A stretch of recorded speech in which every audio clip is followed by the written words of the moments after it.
institutes for virology. Nutrition.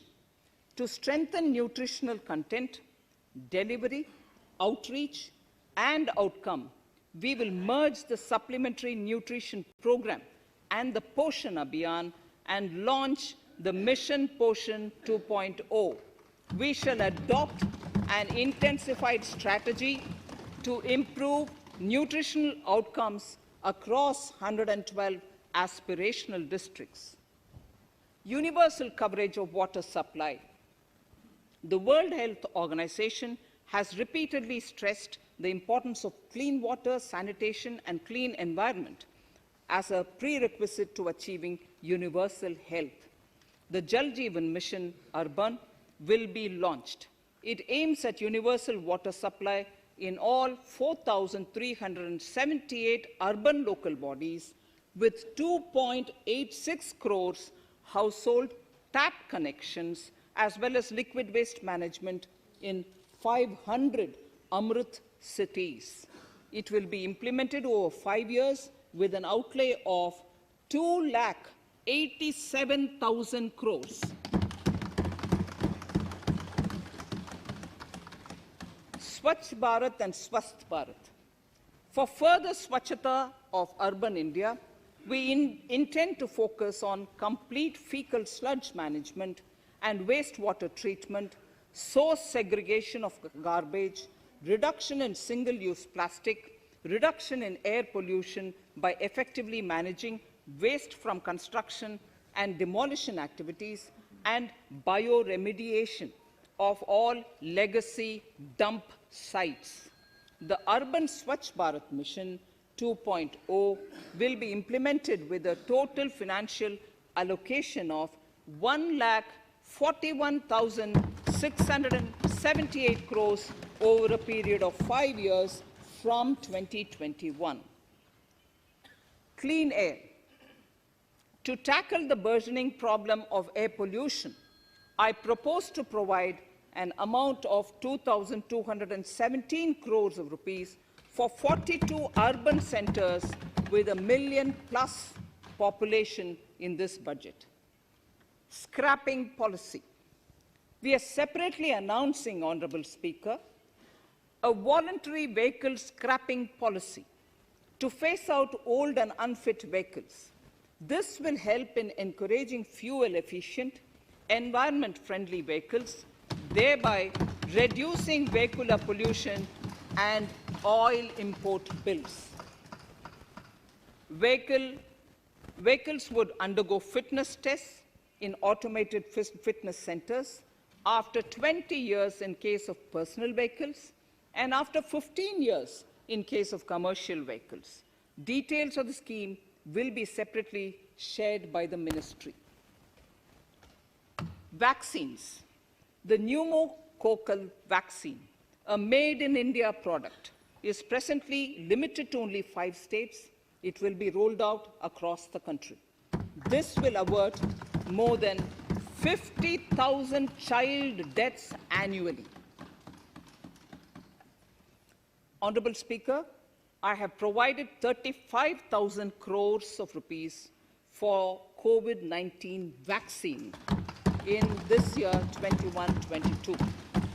I am committed to provide further funds if required. So the budget outlay for health and well-being is 2,23,846 crores in this BE 21-22, as against the BE of only 94,452 crores, and it marks an increase of 137%. The details of the same are at Annexure 1 of the speech. Honorable Speaker, I now move to the second pillar, physical and financial capital and infrastructure. Atmanirbhar Bharat, production-linked incentive schemes are things which I would like to place an emphasis. For a $5 trillion economy, our manufacturing sector has to grow in double digits on a sustained basis. Our manufacturing companies need to become an integral part of global supply chains, possess core competence and cutting-edge technology. To achieve all of the above, PLI schemes to create manufacturing global champions for an Atmanirbhar Bharat have been announced for 13 sectors. For this, the government has committed nearly 1.97 lakh crores over 5 years starting this financial year.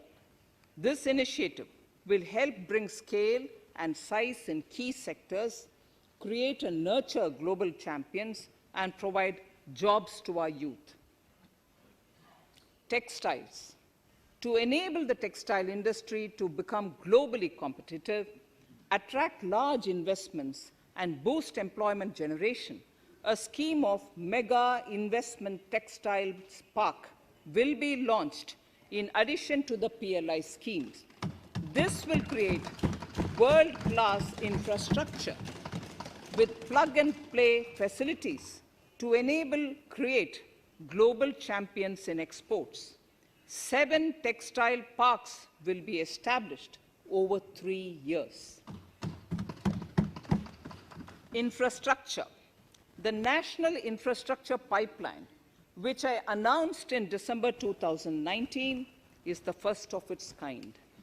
Whole of government exercise ever undertaken by Government of India. The NIP was launched with 6,835 projects. The project pipeline has now expanded to 7,400 projects.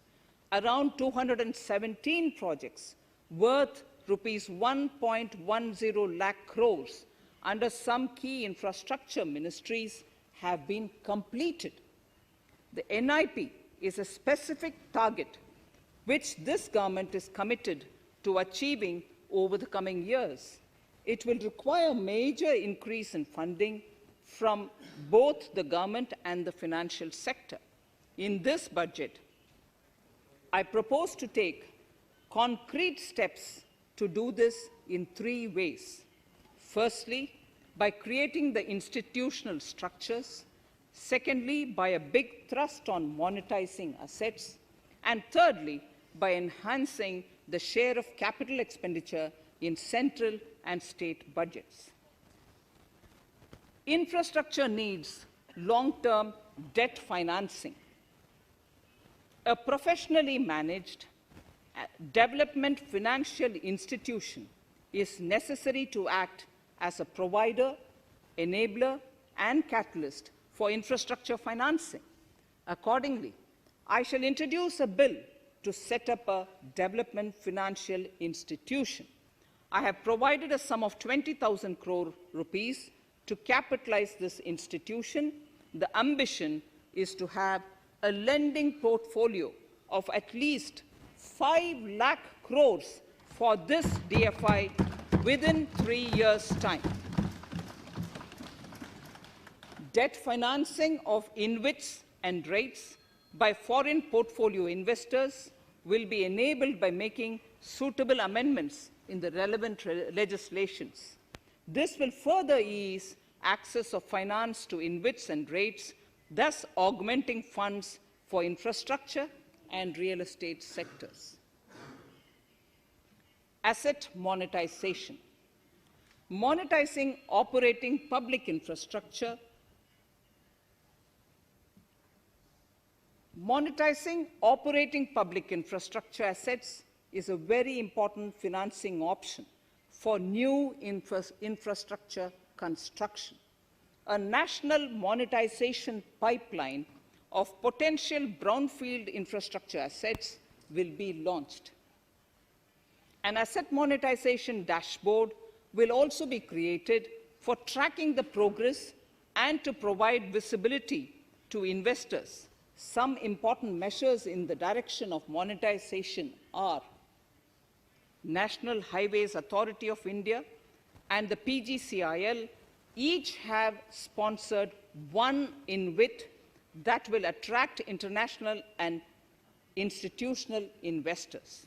5 operational roads with an estimated enterprise value of 5,000 crores of rupees are being transferred to the NHAI in WIT. Similarly, transmission assets of value 7,000 crores will be transferred to the PGCIL in WIT. Railways will monetize dedicated freight corridor assets for operations and maintenance after commissioning. A next lot of airports will be monetized for operations and management concessions. Other core infrastructure assets that will be rolled out under the asset monetization programs are NHAI operational toll roads, 2 transmission assets of PGCL, 3 oil and gas pipelines of GAIL, Gas Authority of India Limited, IOCL and HPCL, Airports Authority of India airports in Tier 2 and 3 cities, other railway infrastructure assets, warehousing assets of CPSE, such as the Central Warehousing Corporation and NAFED, among others, and sports stadiums. Sharp increase in capital budget. In the BE 2020-21, we had provided for 4.12 lakh crores for capital expenditure. It was our effort that in spite of resource crunch, we should spend more on capital, and we are likely to end this year at around 4.39 lakh crores, which I have provided in the RE of 2020-2021. For 21-22, I propose a sharp increase in capital expenditure and thus have provided 5.54 lakh crores, which is 34.5% more than the BE of 2020-2021. Of this, I have kept a sum of more than 44,000 crores in the budget head of the Department of Economic Affairs to be provided for projects, programs, or departments that show good progress in capital expenditure and are in need of further funds. Over and above this expenditure, we would also be providing more than 2 lakh crores to states and autonomous bodies for their capital expenditure. We will also work out specific mechanisms to nudge states to spend more of their budget on creation of infrastructure.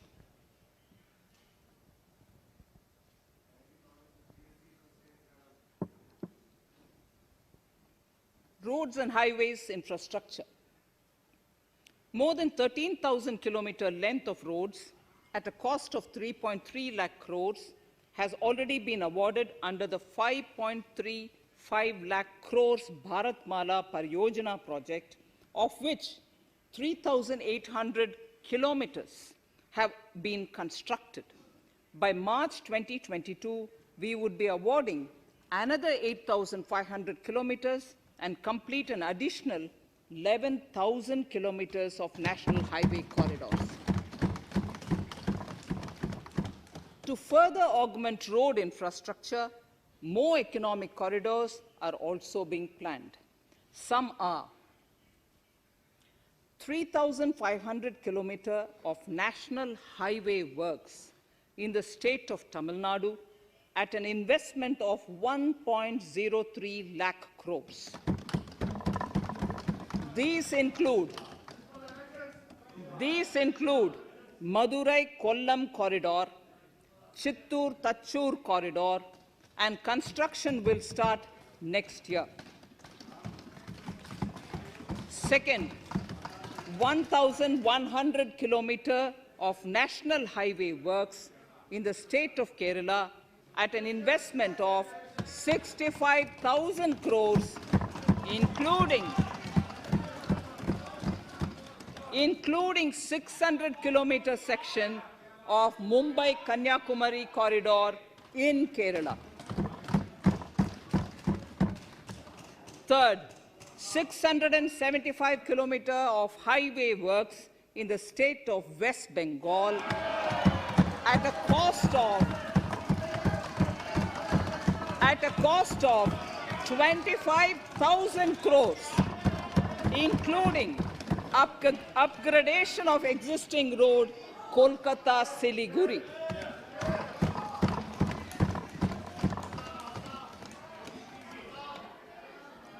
National highway works of around 19,000 crores are currently in progress in the state of Assam. Further works of more than 34,000 crores covering more than 1,300 kilometers of national highways will be undertaken in the state in the coming 3 years. Some of the flagship corridors and other important projects that would see considerable activity in 2021-22 are in Annexure 2 to my speech. I am also providing an enhanced outlay of 1,18,101 crores, 1,18,101 crores for Ministry of Road Transport and Highways, of which 1,08,230 crores is for capital, the highest ever provided.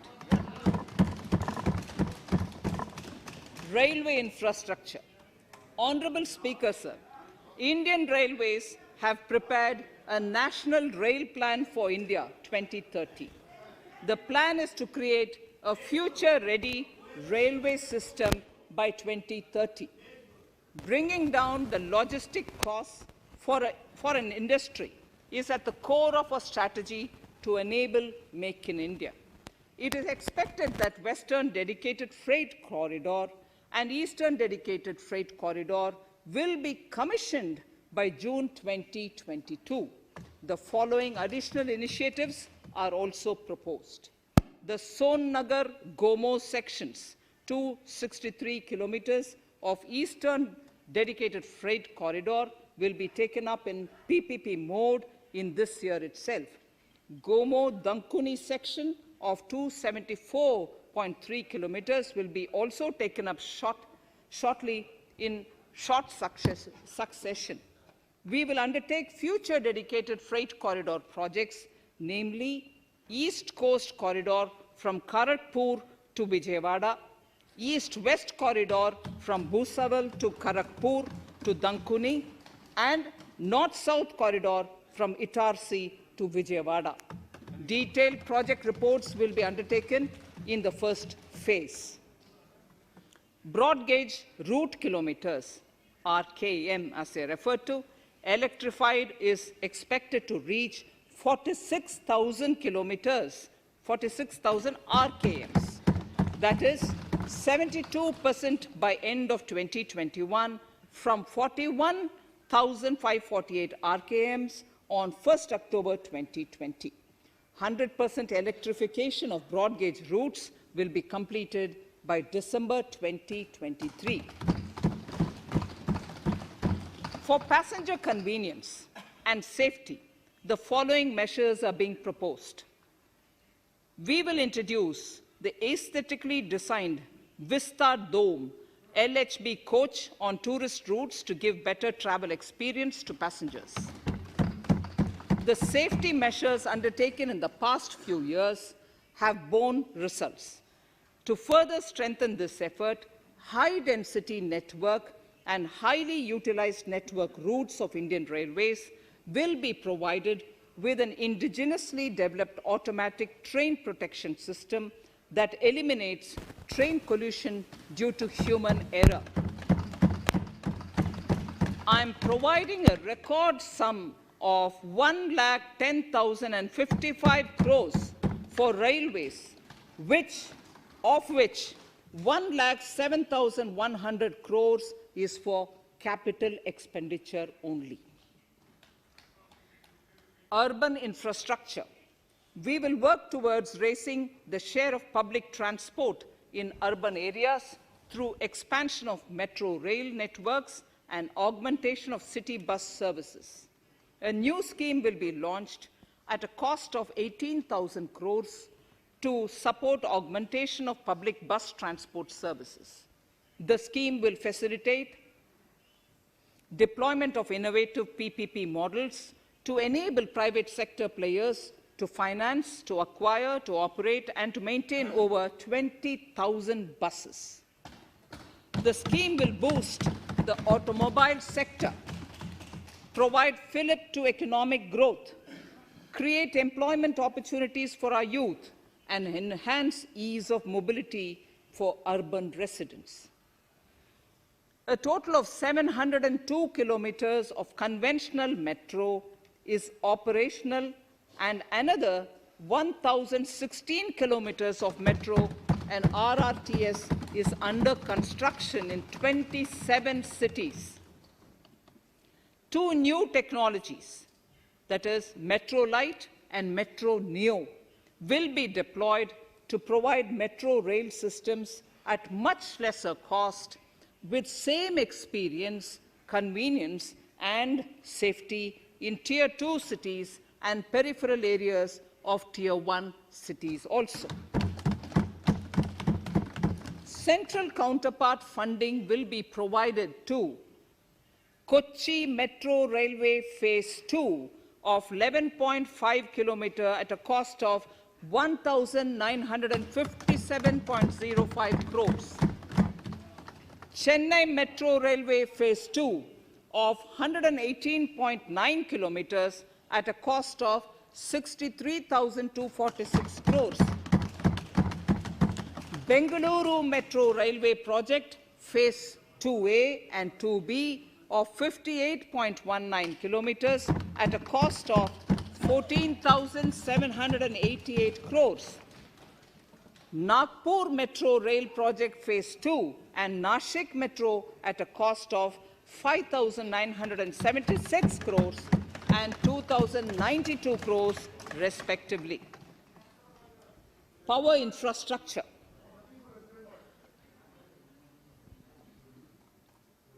The past 6 years have seen a number of reforms and achievements in power sector. We have added 139 gigawatts of installed capacity, connected an additional 2.8 crore households, and added 1.41 lakh circuit kilometers of transmission lines. The distribution companies across the country are monopolies, either government or private. There is a need to provide choice to the consumers by promoting competition. A framework will be put in place to give consumers alternatives to choose from among more than one distribution companies. I read that sentence again. A framework will be put in place to give consumers alternatives to choose from among more than one distribution company. The viability of distribution companies is a serious concern. A revamped, reforms-based, result-linked power distribution sector scheme will be launched with an outlay of 3,05,984 crores over 5 years. The scheme will provide assistance to DISCOMs for infrastructure creation, including prepaid smart metering, feeder separation, upgradation of systems, etc., tied to financial improvements. Prime Minister, while speaking at the third Reinvestment Conference in November 2020, had announced plans to launch a comprehensive national hydrogen energy mission. It is now proposed to launch a hydrogen energy mission in 2021-22 for generating hydrogen from green power sources. Ports, shipping, and waterways. Major ports will be moving from managing their operational services on their own to a model where a private partner will manage it for them. For the purpose, 7 projects worth more than 2,000 crores will be offered by the major ports on private-public partnership mode in FY 21-22. A scheme for promoting flagging of merchant ships in India will be launched by providing subsidy support to Indian shipping companies in global tenders floated by ministries and CPSCs. An amount of 1,624 crores will be provided over 5 years. This initiative will enable greater training and employment opportunities for Indian seafarers, besides enhancing Indian companies' share in global shipping. India has enacted Recycling of Ships Act in 2019 and acceded to the Hong Kong International Convention. Around 90 ship recycling yards at Alang in Gujarat have already achieved HKC-compliant certificates. Efforts will be made to bring more ships to India from Europe and Japan. Recycling capacities of around 4.5 million light displacement ton LDT will be doubled by 2024. This is expected to generate an additional 1.5 lakh jobs for our youth. Petroleum and natural gas. Our government has kept fuel supplies running across the country without interruption during the COVID-19 lockdown period. Taking note of the crucial nature of the sector in people's lives, the following key initiatives are being announced. 1. Ujjwala scheme, which has benefited 8 crore households, will be extended to cover 1 crore more beneficiaries.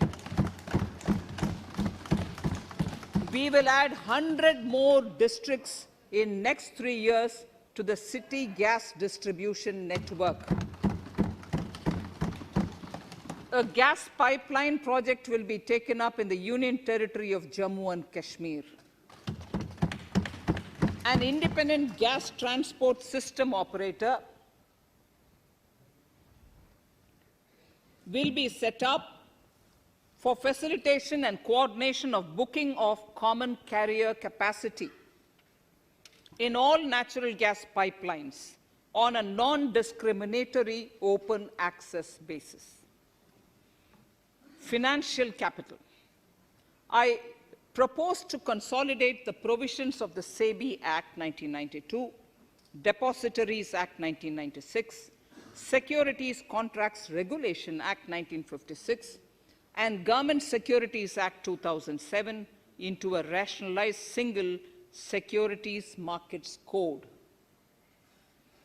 The government would support the development of a world-class fintech hub at the GIFT IFSC. To instill confidence amongst the participants in corporate bond market during times of stress and to generally enhance secondary market liquidity, it is proposed to create a permanent institutional framework. The proposed body would purchase investment-grade debt securities both in the stressed and normal times and help in the development of the bond market. In the budget 2018-19, government had announced its intent to establish a system of regulated gold exchanges in the country. For the purpose, SEBI will be notified as the regulator, and Warehousing Development and Regulatory Authority will be strengthened to set up a commodity market ecosystem arrangement, including vaulting, assaying, logistics, etc., in addition to warehousing.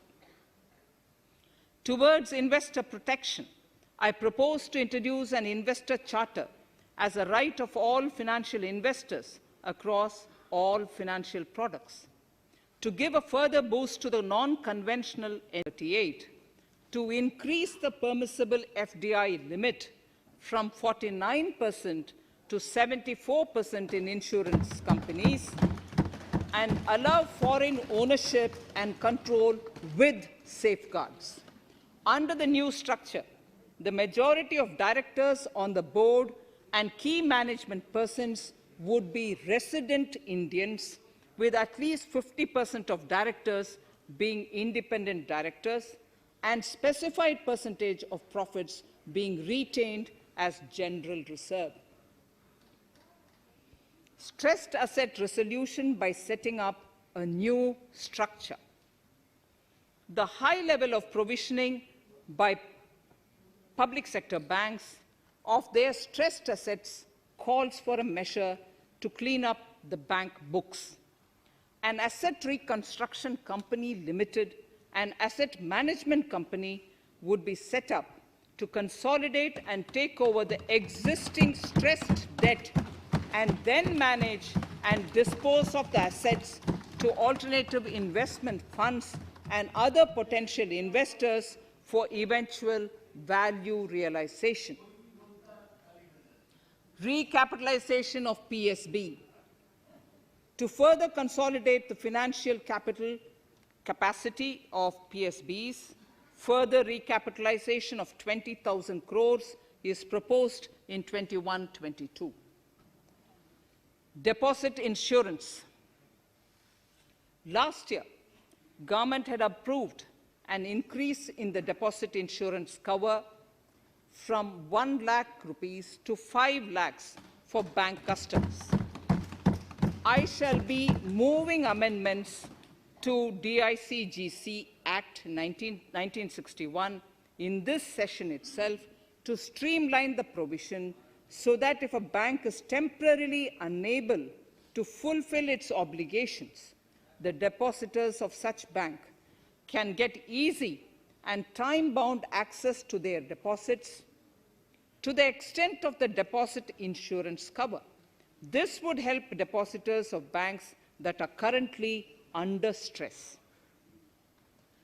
To improve credit discipline, while continuing to protect the interest of small borrowers, for NBFCs with minimum asset size of 100 crores, the minimum loan size eligible for debt recovery under the Securitization and Reconstruction of Financial Assets and Enforcement of Security Interests SARFAESI Act 2002, it is proposed to be reduced from the existing level of 50 lakhs to 20 lakhs. Company matters. The decriminalization of the procedural and technical compoundable offences under Companies Act 2013 is now complete. I now propose to take up decriminalization of the Limited Liability Partnerships Act 2008. Honourable Speaker, I propose to revise the definition under the Companies Act 2013 for small companies by increasing the threshold for paid-up capital from not exceeding 50 lakh to not exceeding 2 crores and turnover from not exceeding 2 crores to not exceeding 20 crores. This will benefit more than 2 lakh companies in easing their compliance requirements. As a further measure which directly benefits startups and innovators, I propose to incentivize the incorporation of one-person companies by allowing one-person companies to grow without any restriction on paid-up capital and turnover, allowing their conversion into any other type of company at any time, reducing the residency limit for an Indian citizen to set up an one-person company from 182 days to 120 days, and allow also non-resident Indians to incorporate OPCs in India. This will be a big boost for startups. To ensure faster resolution of cases, the NCLT framework will be strengthened, e-court system shall be implemented, and alternate methods of debt resolution and special framework for MSMEs shall be introduced.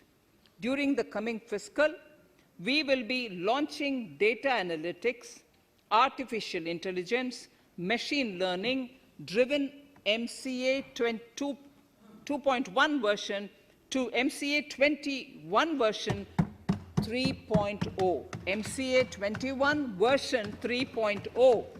This version 3.0 will have additional modules for e-scrutiny, e-adjudication, e-consultation, and compliance management.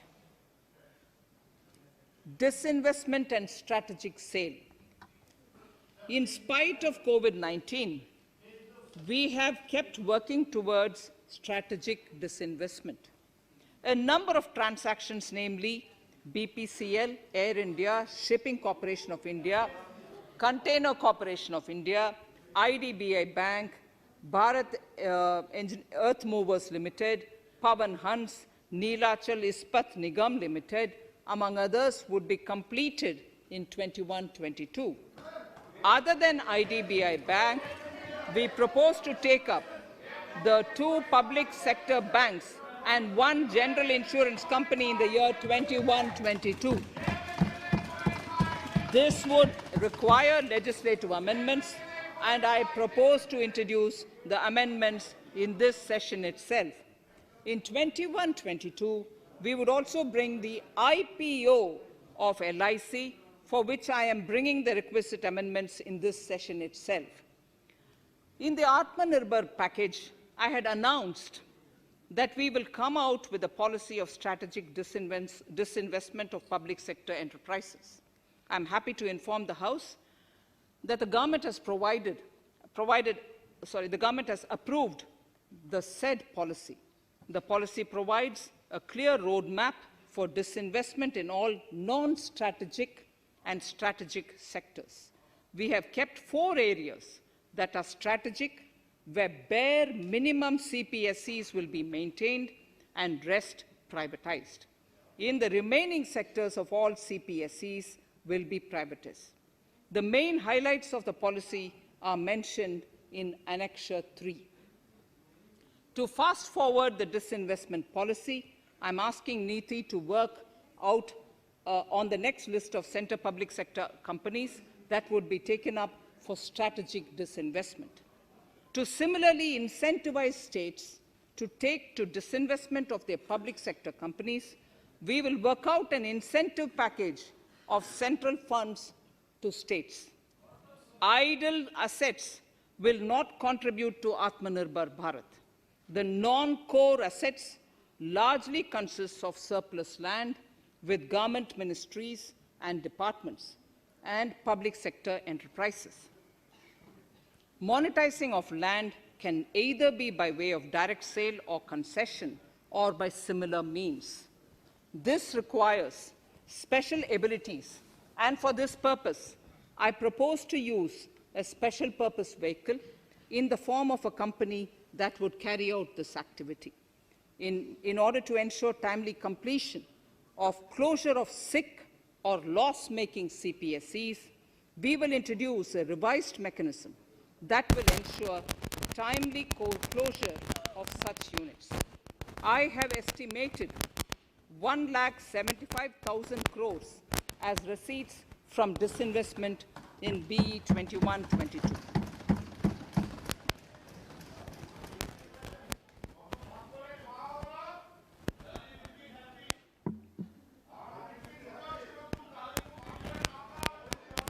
Government financial reforms. Under the Treasury single account, the TSA system, autonomous bodies directly draw funds from the government's account at the time of actual expenditure, saving interest costs. We will extend the TSA system for universal application from 21-22. On the recommendation of the 15th Finance Commission, we have undertaken a detailed exercise to rationalize and bring down the number of centrally sponsored schemes. This will enable consolidation of outlays for better impact. The government is committed to the development of multi-state cooperatives. and will provide all support to them. To further streamline the ease of doing business for cooperatives, I propose to set up a separate administrative structure for them. So the third pillar of Atmanirbhar Bharat, inclusive development for aspirational India.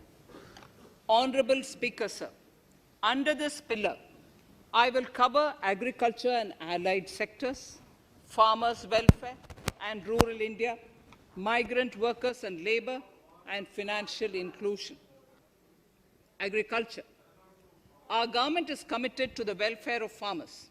The MSP regime has undergone a sea change to assure price that is at least 1.5 times the cost of production across all commodities.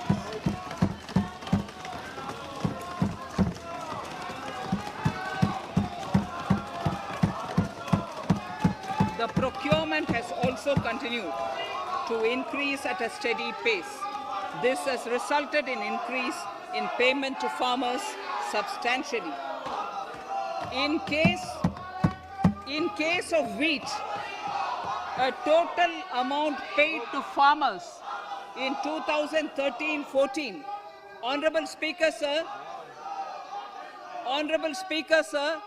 the data that I give now is important for all honorable members to kindly hear.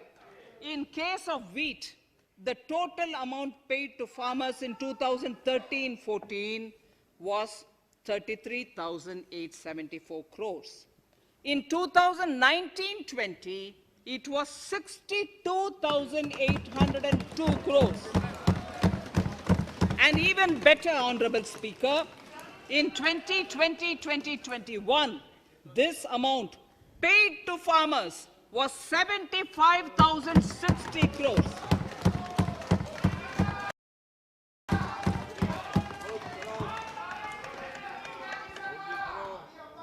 Honorable Speaker, again an important fact, the number of wheat growing farmers that were benefited increased in 2020-21 to 43.36 lakhs compared to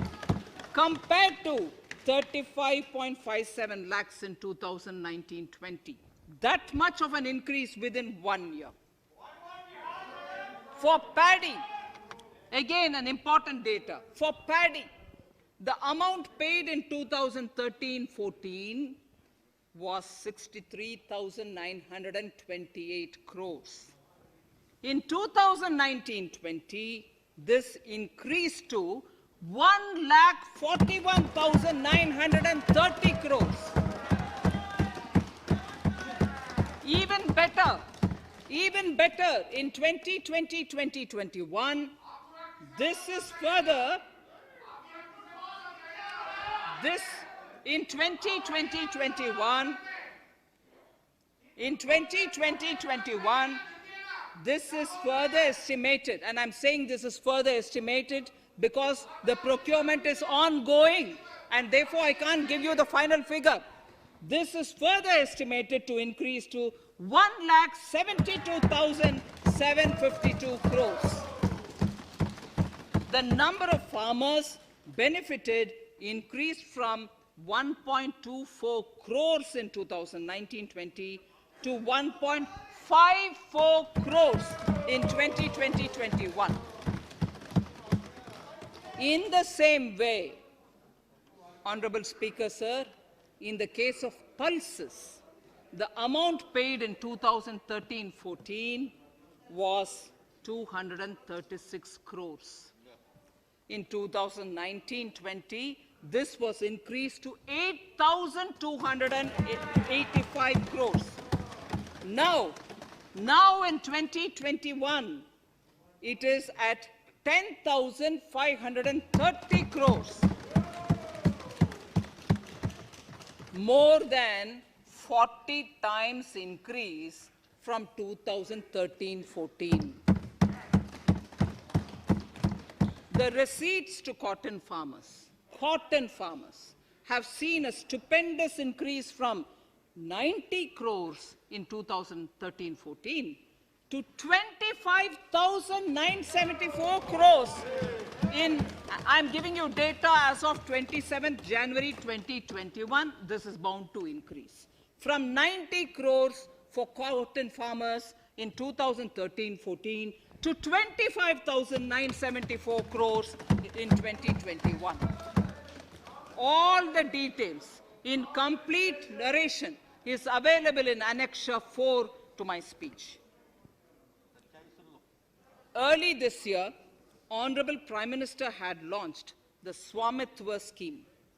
Under this, a record of rights is being given to property owners in villages. Up till now, about 1.80 lakh property owners in 1,241 villages have been provided cards. I propose during 21-22 to extend this to cover all states and union territories.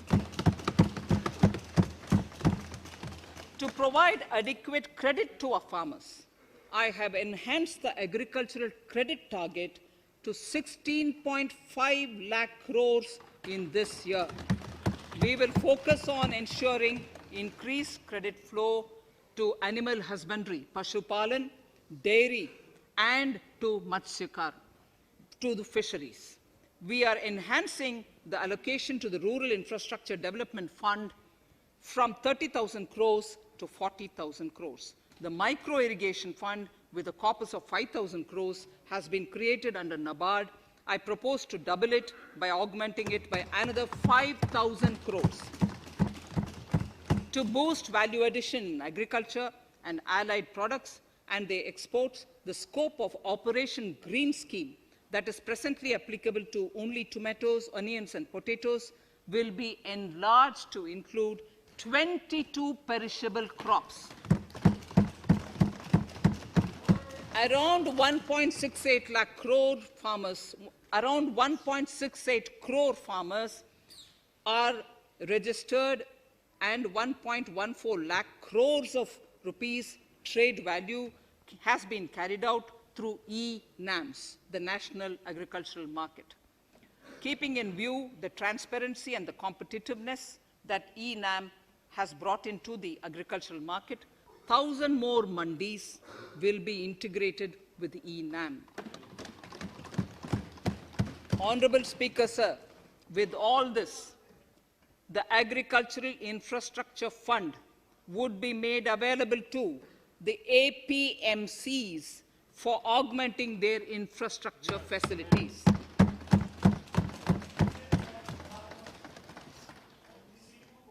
Fisheries. I'm proposing substantial investments in the development of modern fishing harbors and fish landing centers. To start with, 5 major fishing harbors, Kochi, Chennai, Visakhapatnam, Paradip, and Petua Ghat, will be developed as hubs for economic activity. We will also develop inland fishing harbors and fish landing centers along the banks of rivers and waterways.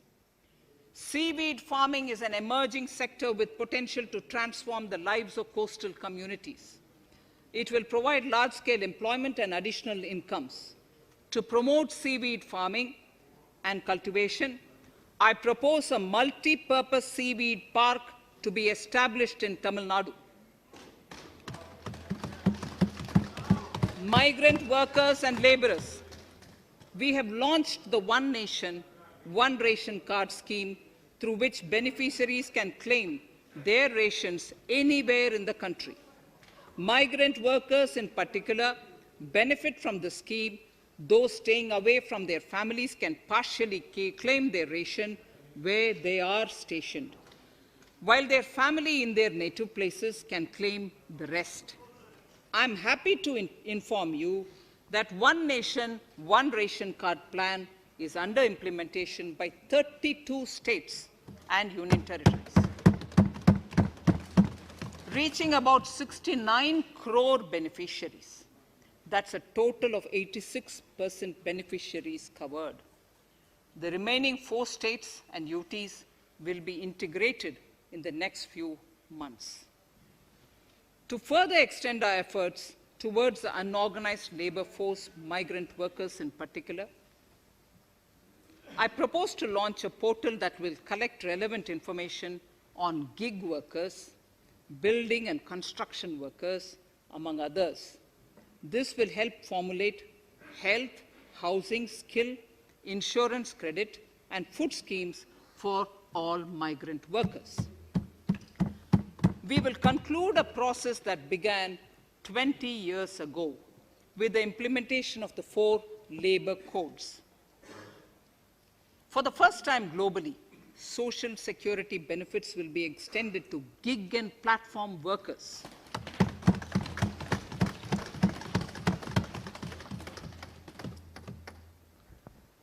Minimum wages will apply to all categories of workers, and they will all be covered by the Employees State Insurance Corporation. Women will be allowed to work in all categories and also in the night shifts with adequate protection. At the same time, compliance burden on employers will be reduced with a single registration and licensing and online returns. Financial inclusion. To further facilitate credit flow under the scheme of Stand Up India for the scheduled castes and scheduled tribes and also women, I propose to reduce the margin money requirement from 25% to 15% only, and to also include loans for activities in allied sectors, in allied activities in agriculture. We have taken a number of steps to support the MSME sector. In this budget, I have provided 15,700 crores to this sector, more than double of the last year's BE. Honorable Speaker, sir, I now go to the 4th pillar, reinvigorating human capital. The national education policy announced recently has had good reception. In school education, more than 15,000 schools will be qualitatively strengthened to include all components of the national education policy. They shall emerge as exemplar schools in their regions, hand-holding and mentoring other schools to achieve the ideals of policy. 100 new Sainik schools will be set up in partnership with NGOs, private schools, and states. Higher education. In Budget 2019-20, I had mentioned about the setting up of a higher education commission in India. We would be introducing the legislation this year to implement the same.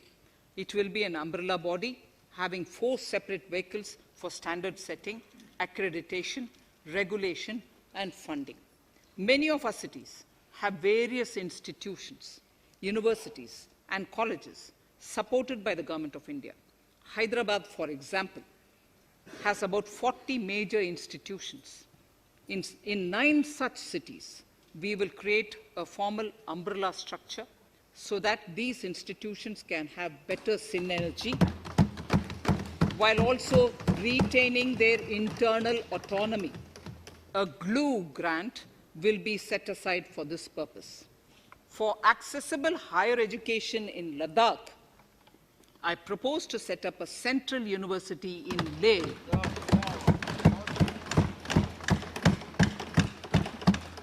The other important projects to be taken up as a part of the NEP are listed in Annexure 5. Scheduled caste and scheduled tribes welfare. We have set ourselves a target of establishing 750 Eklavya model residential schools in our tribal areas.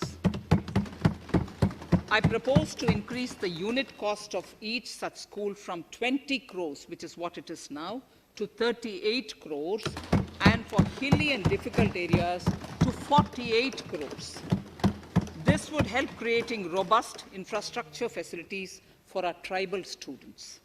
We have revamped the post-metric scholarship scheme for the welfare of scheduled caste students. I have also enhanced the central assistance in this regard. We are allotting 35,219 crores for 6 years till 25-26 to benefit 4 crore scheduled caste students. Skilling. In 2016, we had launched the National Apprenticeship Promotion Scheme. The government proposes to amend the Apprenticeship Act with a view to further enhancing apprenticeship opportunities for our youth. We will realign the existing scheme of National Apprenticeship Training Scheme for providing post-education apprenticeship training of graduates and diploma holders in engineering. Over 3,000 crores will be provided for this purpose.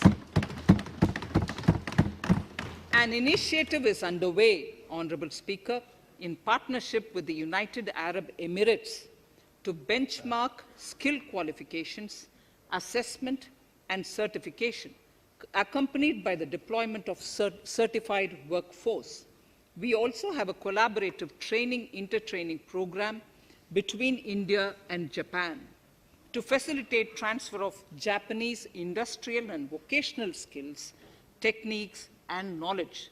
We will take forward this initiative with many more countries also.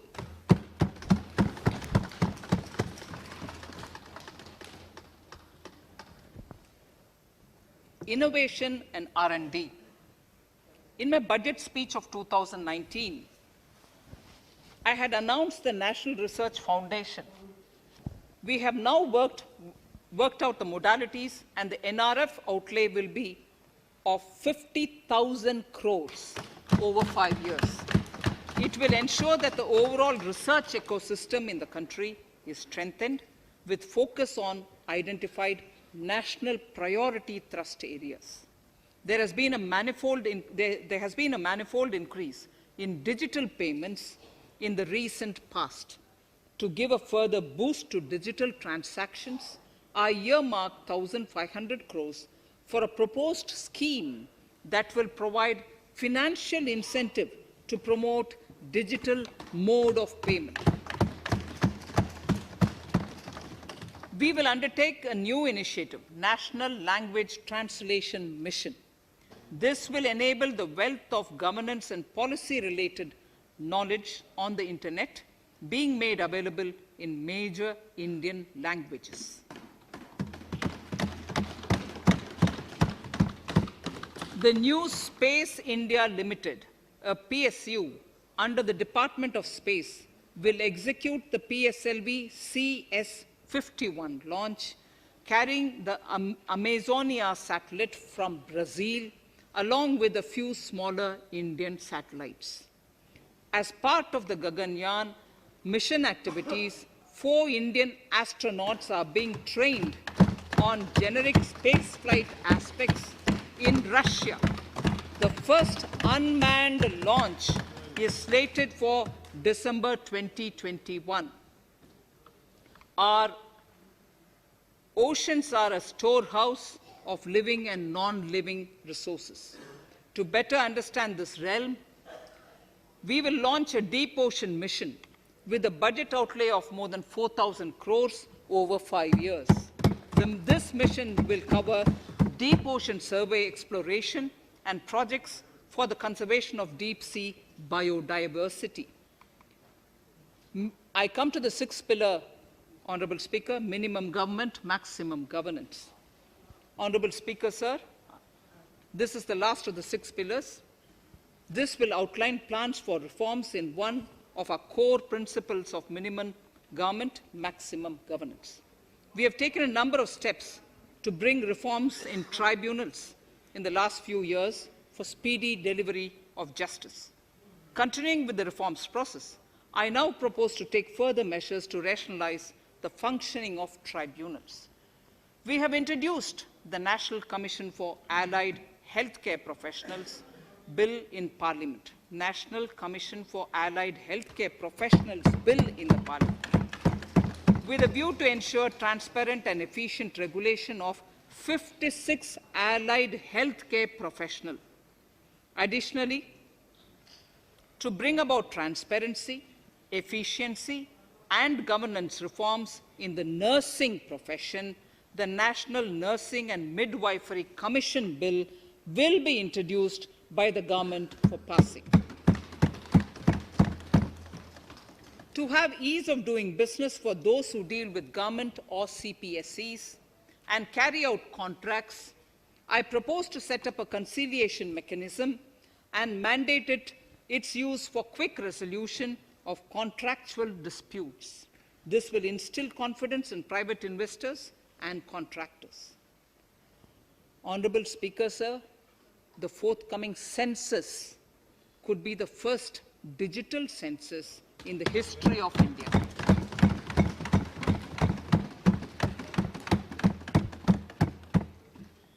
For this monumental milestone marking task, I have allocated 3,768 crores in this year, 21-22. Honorable Speaker, Goa is celebrating the Diamond Jubilee year of the state's liberation from Portuguese rule. From the Government of India's side, I propose to grant 300 crores to the Government of Goa for the celebrations. I propose to provide 1,000 crores for the welfare of tea workers, especially women and children in Assam and West Bengal. A special scheme will be devised for the same.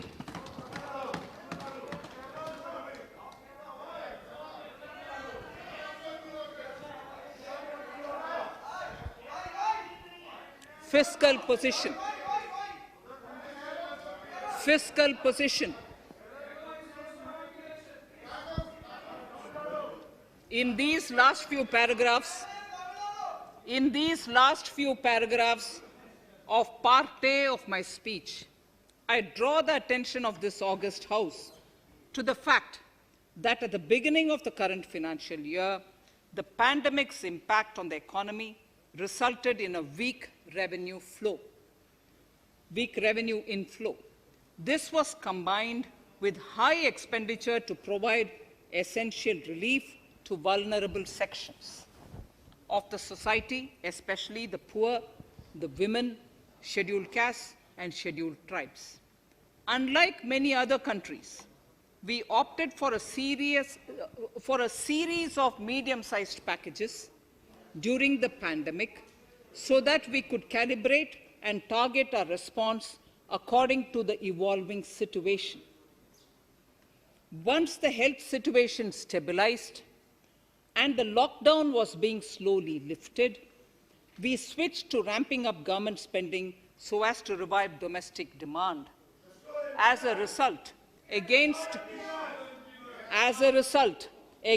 an original BE expenditure of 30.42 lakh crores for 2020-21, our RE estimates are 34.50 lakhs, 30.42 now within the year going up to 34.5 lakh crores. We have maintained quality of expenditure. The capital expenditure estimated in the RE is 4.39 lakh crores as against 4.12 lakh crores in the BE stage. So the beginning of the year, we had marked only 4.12 lakh, whereas it is 4.39 lakh crores as we end the year. Fiscal deficit in RE 2020-2021 is pegged at 9.5% of the GDP. Fiscal deficit in RE 2020-2021 is pegged at 9.5% of GDP. We have funded this through government borrowings, multilateral borrowings, small saving funds, and short-term borrowings. We would need another 80,000 crores, for which we would be approaching the market in these 2 months. We would be needing another 80,000 crores, for which we would be approaching the markets in these 2 months. To ensure that the economy is given the required push, our BE estimates for expenditure in 21-22 are 34.83 lakh crores. This includes 5.54 lakh crores as capital expenditure, an increase of 34.5% over the BE figure of 2020-2021. The fiscal deficit in BE 21-22 is estimated to be 6.8% of the GDP. The gross borrowing from the market for the next year would be around 12 lakh crores. We plan to continue with our path of fiscal consolidation and intend to reach the fiscal deficit level below 4.5% of the GDP by 2025-2026, with a fairly steady decline over the period. We hope to achieve the consolidation by first increasing the buoyancy of tax revenue through improved compliance, and secondly, by increased receipts from monetization of assets, including public sector enterprises and land. The Contingency Fund of India is being proposed to be augmented. The Contingency Fund of India is being proposed to be augmented from 500 crores to 30,000 crores through Finance Bill. In accordance with the views of the 15th Finance Commission, we are allowing a normal ceiling of net borrowing for the states at 4% of GSDP for the year 21-22. A portion of this ceiling will be earmarked to be spent on incremental capital expenditure. Additional borrowing ceiling of 0.5% of the GSDP will also be provided, subject to conditions. States will be expected to reach a fiscal deficit of 3% of GSDP by 2023-24, as recommended by the 15th Finance Commission.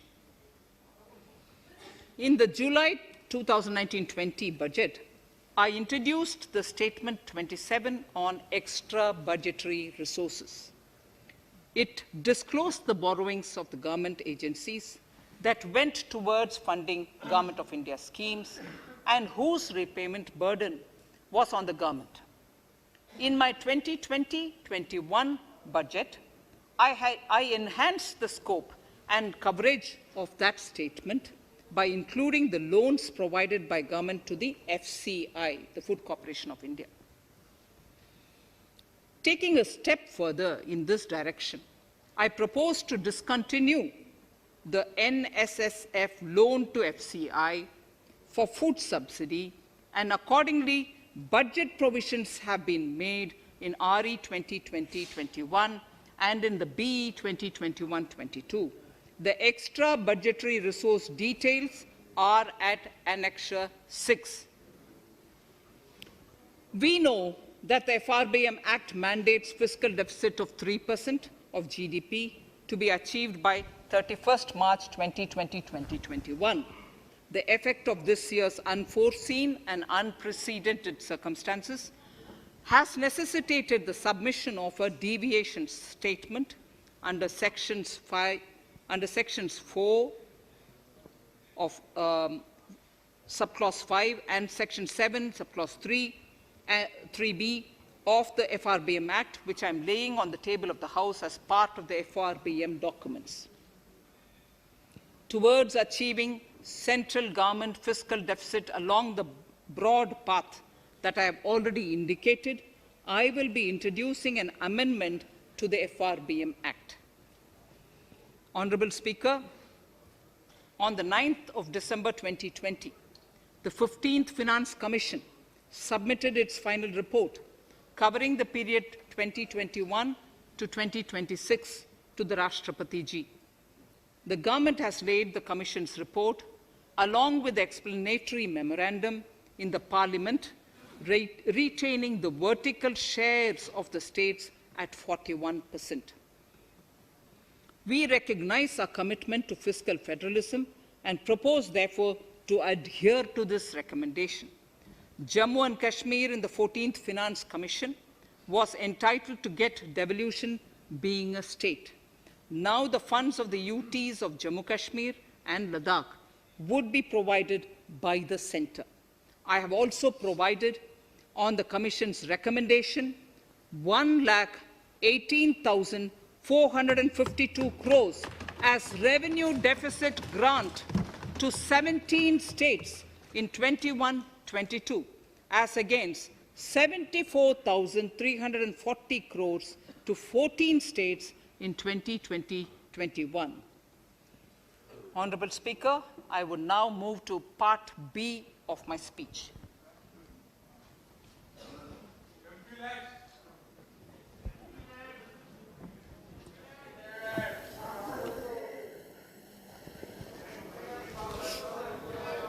Honorable Speaker, the world is facing a serious challenge of the pandemic and its aftershock. In these trying times, when many economies are struggling to revive, our people and our industry have exhibited remarkable resilience. As I mentioned already, post-pandemic, a new world order seems to be emerging, one in which Asia is poised to occupy a prominent position, and India will have a leading role therein. In this scenario, our tax system has to be transparent, efficient, and should promote investments and employment in our country. At the same time, it should put minimum burden on our taxpayers. I borrow the words of Thiruvalluvar, the saint. ஏற்றலும் ஈட்டலும் காத்தலும் காத்த வகுத்தலும் நல்ல வல்லதரசு. A king or a ruler is the one who creates and acquires wealth, protects and distributes it for common good. Tirukkural. Direct tax proposals. Keeping this in mind, the words of Tirukkural, our government introduced a series of reforms in the direct tax system for the benefit of our taxpayers and economy. Few months prior to the pandemic, in order to attract investments, we slashed our corporate tax rate to make it among the lowest in the world. The dividend distribution tax too was abolished. The burden of taxation on small taxpayers was eased by increasing rebates. In 2020, the return filers saw a dramatic increase to 6.48 crores from 3.31 crores in 2014. In the direct tax administration, we had recently introduced the faceless assessment and faceless appeal. I now seek to take further steps to simplify the tax administration, ease compliance, and reduce litigation. Relief to senior citizens. I begin my direct tax proposals by offering my pranam to our senior citizens. Many of them, despite having foregone several basic necessities of their own, have strived to build our nation. Now, in the 75th year of independence of our country, when we continue our endeavor with renewed vigor, we shall reduce compliance burden on our senior citizens who are 75 years of age and above. For senior citizens who only have pension and interest income, I propose exemption from filing their income tax returns.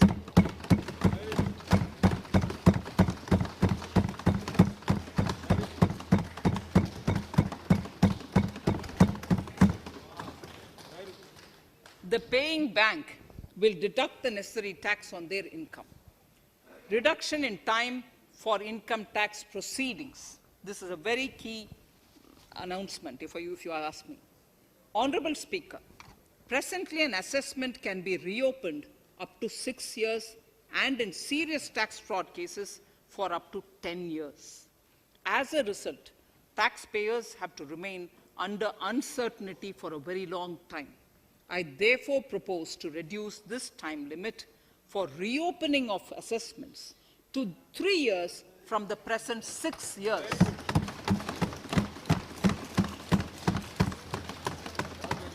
In serious tax evasion cases too, only where there is evidence of concealment of income of 50 lakh or more in a year. In serious tax evasion cases too, only where there is evidence of concealment of income of 50 lakh or more in a year can the assessment be reopened up to 10 years. Even this reopening can be done only after the approval of the Principal Chief Commissioner, the highest level of Income Tax Department. Setting up the Dispute Resolution Committee. Honorable Speaker, it has been the resolve of this government to reduce litigation which mars the present taxation system. The government came out with the Direct Taxation Vivad Se Vishwas scheme to give taxpayers an opportunity to settle long-pending disputes and be relieved to further strain on their time and resources.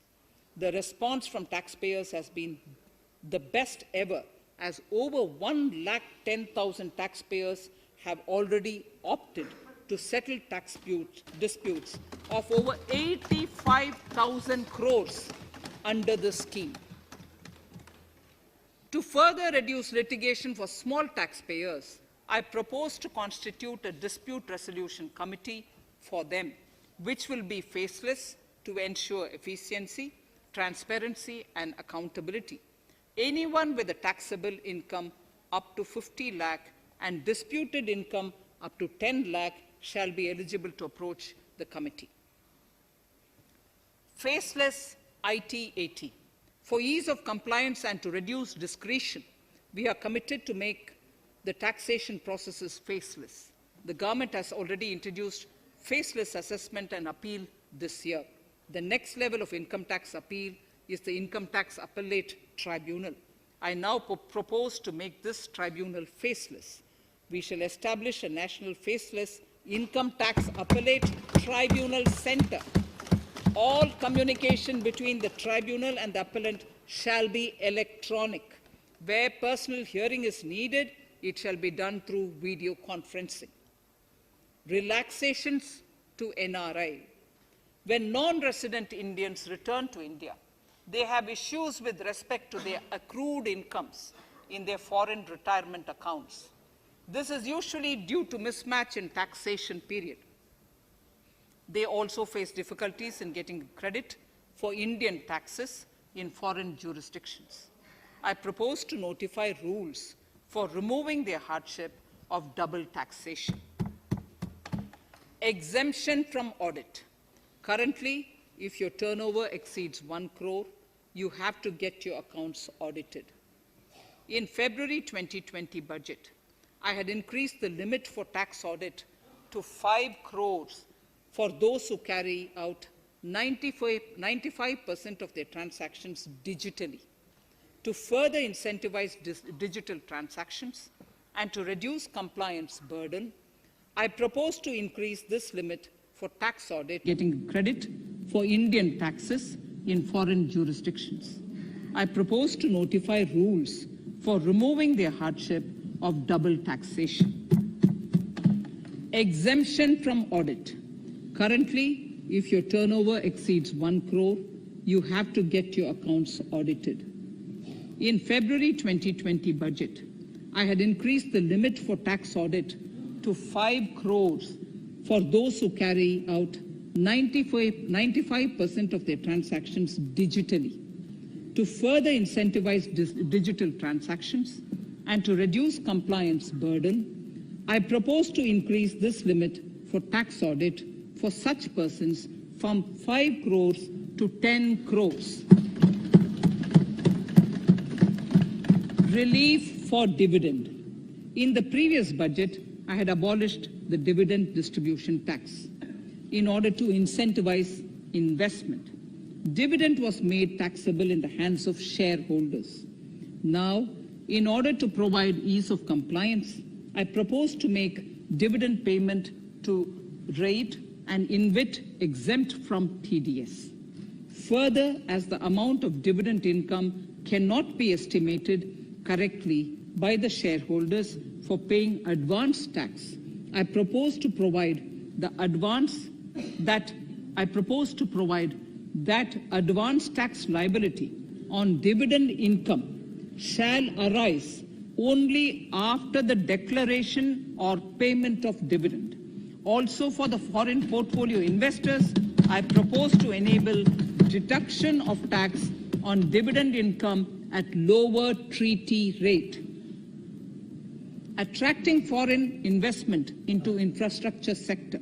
In the last budget, for attracting foreign investment in the infrastructure sector, we had granted 100% tax exemption subject to certain conditions, to foreign sovereign wealth funds and pension funds on their income from investment in Indian infrastructure. We have noticed that few of such funds are facing difficulties in meeting some of the conditions. In order to ensure that a large number of funds invest in India, I propose to relax some of these conditions relating to prohibition on private funding, restriction on commercial activities, and direct investment in infrastructure. In order to allow funding of infrastructure by issue of zero-coupon bonds, I propose to make notified infrastructure debt funds eligible to raise funds by issuing tax-efficient zero-coupon bonds. Affordable housing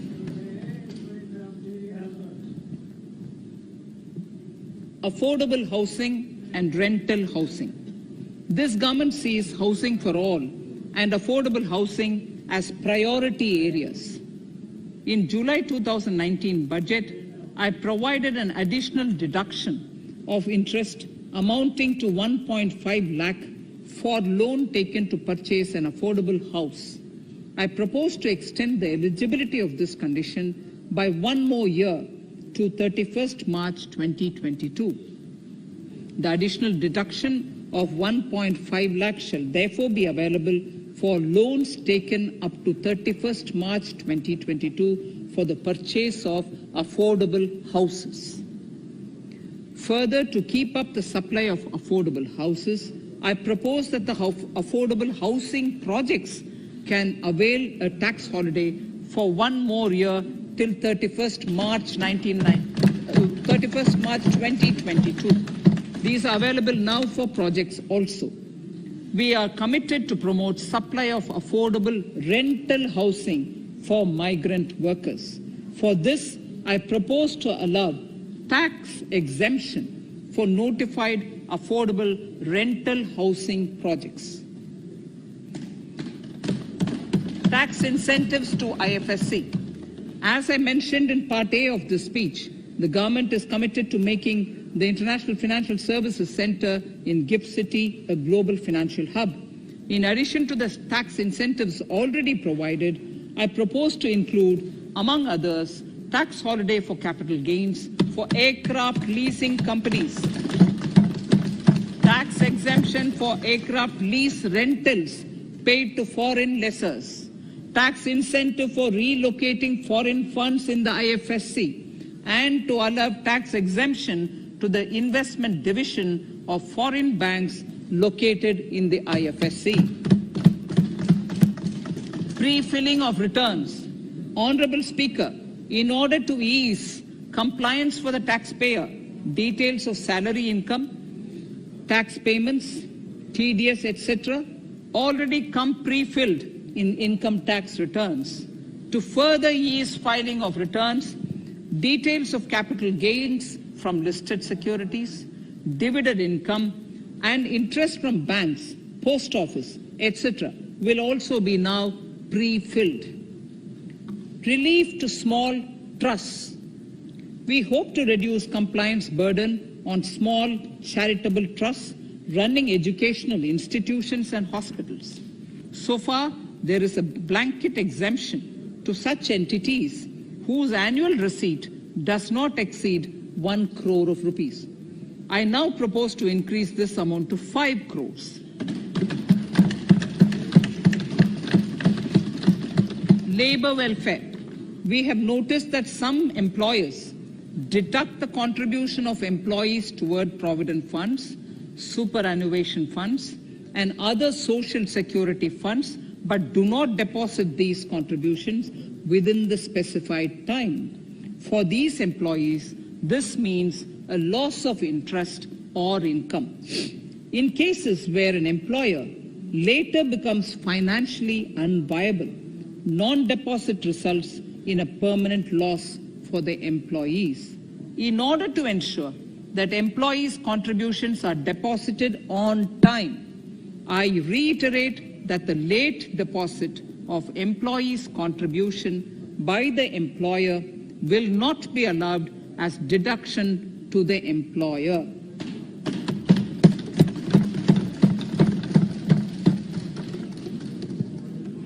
Incentives for startups.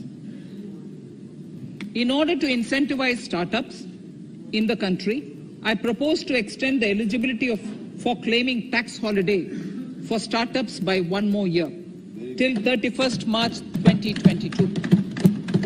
Further, in order to incentivize funding for the startups, I propose to extend the capital gains exemption for investment in startups by 1 more year, till 31st March 2022. Sir, I now come to indirect tax proposals, GST. Before I come to my indirect tax proposals, I would like to appraise the House on GST. The GST is now 4 years old, and we have taken several measures to further simplify it. Some of the measures include nil return through SMS, quarterly return and monthly payment for small taxpayers, electronic invoice system, validated input tax statements, pre-filled editable GST return, and staggering of returns filing. The capacity of GST and system has also been enhanced. We have also deployed deep analytics and artificial intelligence to identify tax evaders and fake billers and launched special drives against them. The results speak for themselves. We have made record collections in the last few months. The GST Council has painstakingly thrashed out thorny issues. As chairperson to the Council, I want to assure this House that we shall take every possible measure to smoothen the GST further and to remove anomalies such as inverted duty structure. Custom duty rationalization. Our custom duty policy should have the twin objective of promoting domestic manufacturing and helping India get on to global value chain and export better. The thrust now has to be on easy access to raw materials and exports of value-added products. Towards this, last year, we started overhauling the customs duty structure, eliminating 80 outdated exemptions. I also thank everyone who responded overwhelmingly to a crowdsourcing call for suggestions on this revamp. I now propose to review more than 400 old exemptions this year. I repeat, I now propose to review more than 400 old exemptions this year. We will conduct this through extensive consultations, and from 1st October 2021, we will put in place a revised customs duty structure free of distortions. I also propose that any new customs duty exemptions, therefore, henceforth will have validity up to 31st March, following 2 years from the date of the issue. Electronic and mobile phone industry. Domestic electronic manufacturing has grown rapidly. We are now exporting items like mobiles and chargers. For greater domestic value addition, we are withdrawing a few exemptions on part of chargers and subparts of mobiles. Further, some parts of mobiles will move from nil rate to a moderate 2.5%. Iron and steel. MSMEs and other user industries have been severely hit by a recent sharp rise in iron and steel prices. Therefore, we are reducing customs duty uniformly to 7.5% on semis, flats, and long products of non-alloy, alloy, and stainless steels. To provide relief to metal recyclers, mostly MSMEs, I am exempting duty on steel scrap for a period up to 31st March 2022. Further, I am also revoking ADD and CVD on certain steel products. Also, to provide relief to copper recyclers, I'm reducing duty on copper scrap from 5% to 2.5%. Textiles. The textile sector generates employment and contributes significantly to the economy. There is a need to rationalize duties on raw material inputs to man-made textiles. We are now bringing nylon chain on par with polyester and other man-made fibers. We are uniformly reducing the BCD rates on caprolactam nylon chips,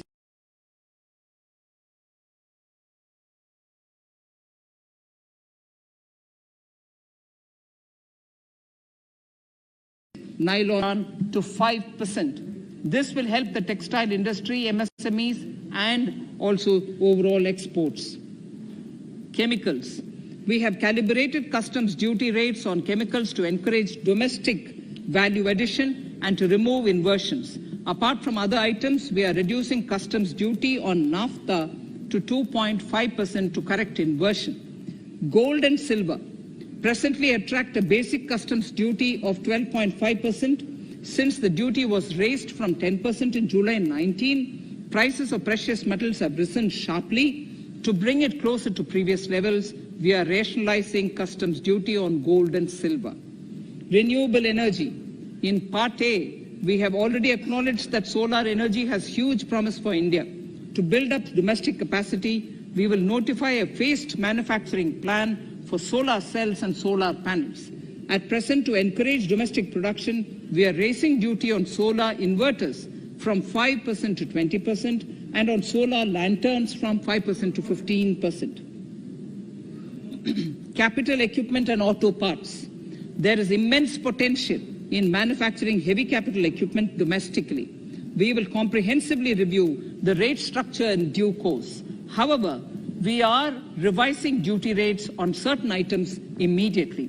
We propose to withdraw exemptions on tunnel boring machine. It will attract a customs duty of 7.5% and its parts a duty of 2.5%. We are raising customs duty on certain auto parts to 15% to bring them on par with general rate on auto parts.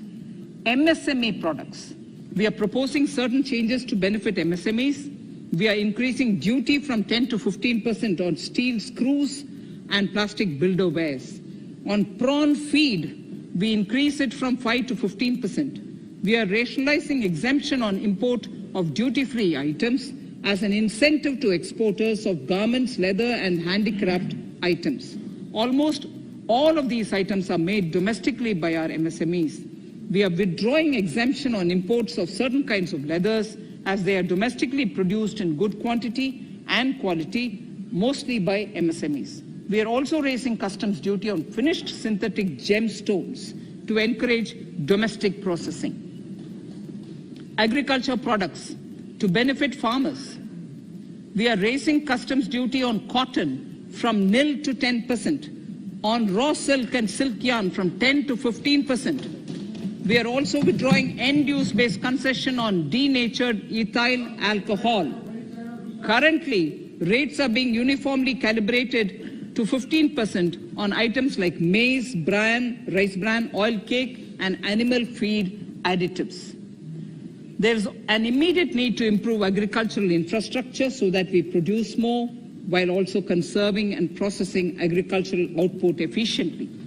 This will ensure enhanced remuneration for our farmers. To earmark resources for this purpose, I propose an agricultural infrastructure and development cess on a small number of items. However, while applying this cess, we have taken care not to put additional burden on consumers on most items. Rationalization of procedures and easing of compliance. For the judicious application, we propose certain changes in the provisioning related to ADD, anti-dumping duty, and CVD, countervailing duty levies. To complete customs investigation, we are prescribing definite timelines.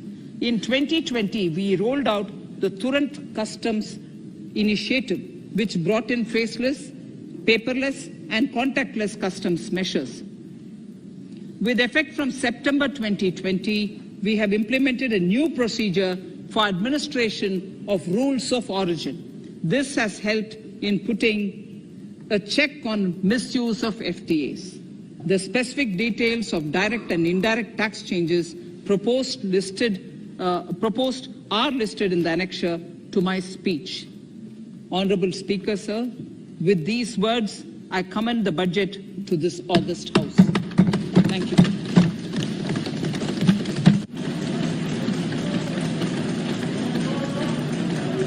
Item number 1, माननीय मंत्री जी, item number 1। Sorry, I don't have it. Sir, I wish to place on table the 15th Finance Commission report.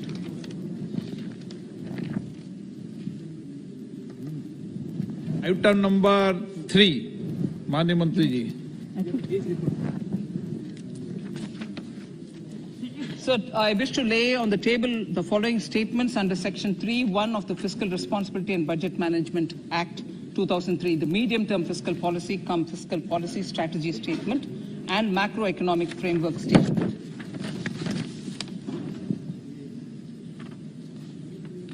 Item number 4. So I wish to seek your permission to move for leave to introduce the Finance Bill 2021. प्रश्न ये कि विधेयक को पुनर्स्थापित करने की अनुमति प्रदान की जाए। जो सदस्य इसके पक्ष में हाँ कहें, जो सदस्य इसके विरोध में ना कहें। मेरे विचार में निर्णय हाँ वालों के पक्ष में हुआ, हाँ वालों के पक्ष हुआ।